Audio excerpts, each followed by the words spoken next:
नमस्कार दोस्तों, कैसे हैं आप सब। दोस्तों, अध्यात्म और ध्यान की चर्चाओं के बीच आज मैं आप लोगों के लिए लेके आई हूँ एक ऐसा वीडियो जिसे आप इसके लोगो, इसके थंबनेल, इसकी इमेजेस को देखकर समझ ही गए होंगे, जो कि है 5G नेटवर्क, जिसके बारे में आजकल बहुत चर्चाएं गर्म हैं। तो दोस्तों आइए, इससे पहले कि 5G नेटवर्क, इसके होने वाले दुष्परिणामों के बारे में हम जानकारी जुटाएं या बात करें, काका हासरती ने आज से कई वर्षों पूर्व विज्ञान के चमत्कारों के साथ साथ जो इसके साइड इफ़ेक्ट आप कह सकते हैं होते हैं या हो सकते हैं, उसके लिए एक अपनी कुछ पंक्तियाँ लिख दी थी, छोटी सी कविता लिख दी थी। उसके बारे में बात करते हैं।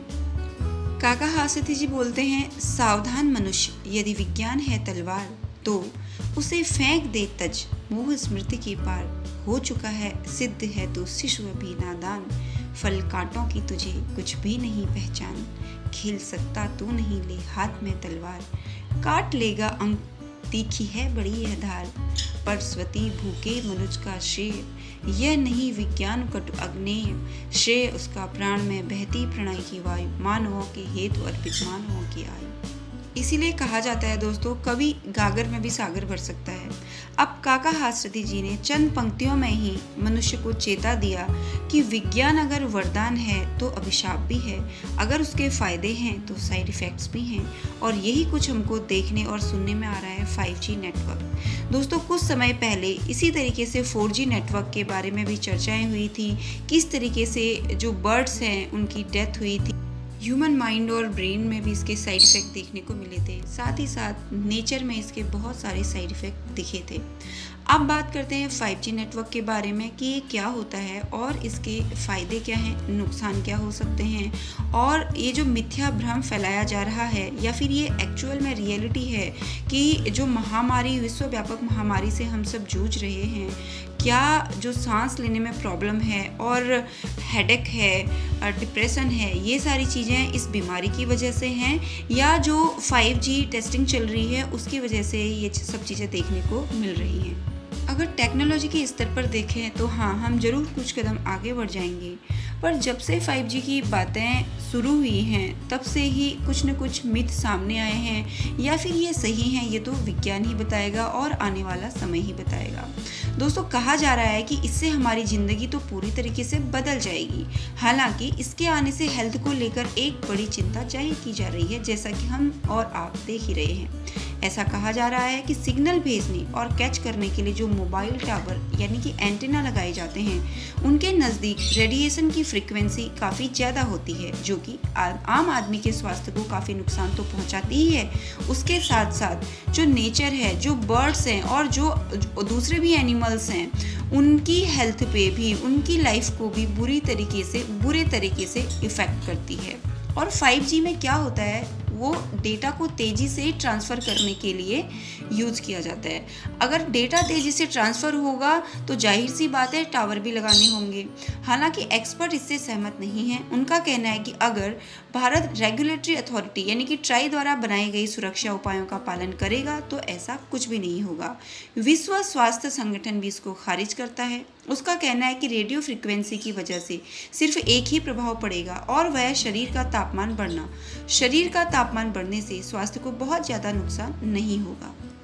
दोस्तों, वहीं मैं आपको एक आर्टिकल जो मैंने पढ़ा था उसके आधार पर फोर्टिस हॉस्पिटल नोएडा के एडिशनल डायरेक्टर वैभव मिश्रा की कुछ चर्चा इस विषय पर बताना चाहूँगी। उनका कहना है कि आदमी के शरीर को आयोनाइजिंग नेचर वाली फ्रीक्वेंसी ही नुकसान पहुंचाती है, जबकि मोबाइल से निकलने वाली फ्रीक्वेंसी नॉन आयोनाइजिंग नेचर की होती है, जो कि शरीर को नुकसान नहीं पहुंचाती। उनका कहना है कि अभी तक ऐसा कोई डेटा कलेक्ट नहीं हो पाया है जिससे कि पता चले कि 5G रेडिएशन की वजह से स्वास्थ्य को नुकसान पहुँचता है। वहीं ब्रॉडबैंड इंडिया फोरम के प्रेसिडेंट रामचंद्रन जी कहते हैं, 5G स्वास्थ्य को नुकसान पहुंचाने के उलट हमारी स्वास्थ्य सेवाओं को और भी बेहतर बनाएगा।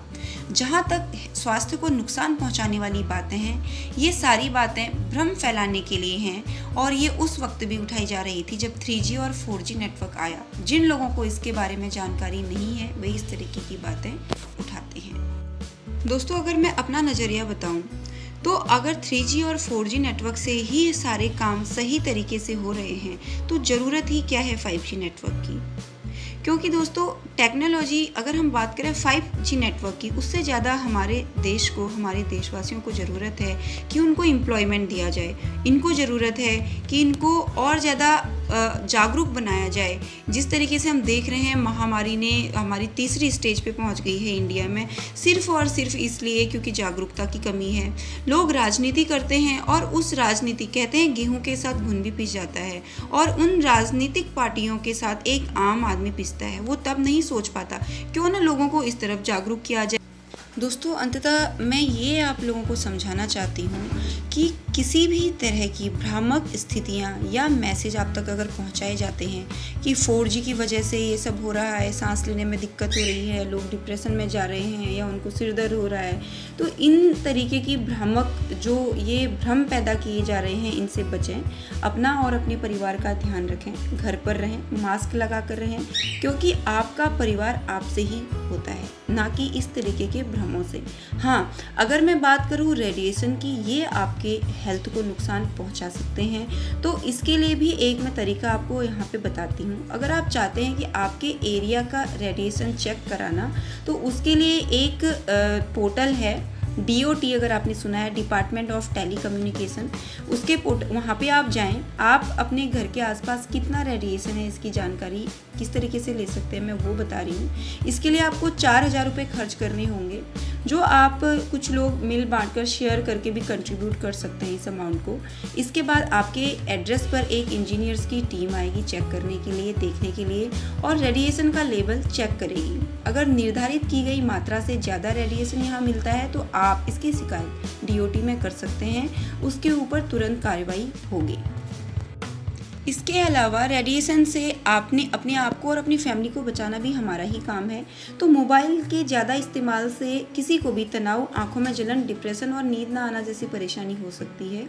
लेकिन इस वक्त आपको सिर्फ और सिर्फ इस महामारी से बचने के उपाय ढूंढने हैं। जय श्री